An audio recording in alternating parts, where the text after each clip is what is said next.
खुदावंद के जिंदा कलाम में से खरूज की किताब उसका 37वां बाब आयत 16 ता 29। और उसने मेज पर के सब ज़रूफ यानी उसके तबाक और चमचे और बड़े बड़े प्याले और उंडेलने के आफताबे खालिस सोने के बनाए। और उसने शमादान खालिस सोने का बनाया। वो शमादान और उसका पाया और उसकी डंडी गड़े हुए थे, ये सब और उसकी प्यालियां और लट्टू और फूल एक ही टुकड़े के बने हुए थे। और 6 शाखें उसके दोनों तरफ से निकली हुई थी। शमादान की 3 शाखें तो उसकी एक तरफ से और 3 शाखें उसकी दूसरी तरफ से। और एक शाख में बादाम के फूल की शक्ल की 3 प्यालियां और एक लट्टू और एक फूल था।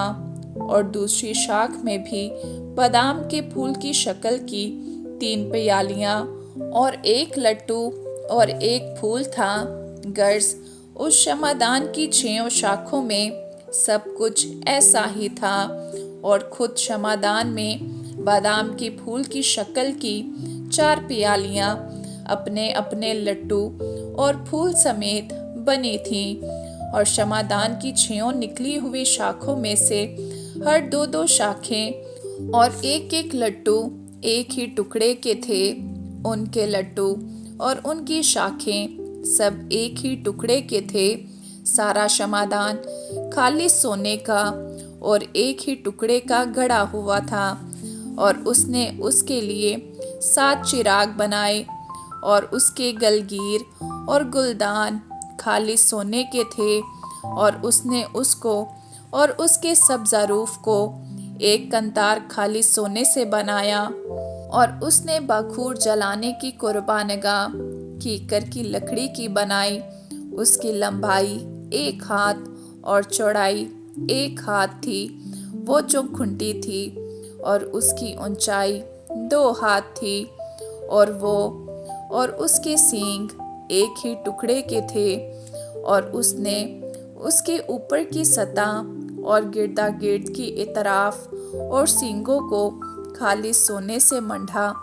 और उसके लिए सोने का एक ताज गिरदा गिर्द बनाया। और उसने उसकी दोनों तरफ के दोनों पहलुओं में ताज के नीचे सोने के 2 कड़े बनाए, जो उसके उठाने की चोबों के लिए खानों का काम दें। और चोबें कीकर की लकड़ी की बनाई और उनको सोने से मंढा। और उसने मसा करने का पाक तेल और खुशबूदार मसाला का खालिस बखूर गुंदी की हिकमत के मुताबिक तैयार किया। आमीन।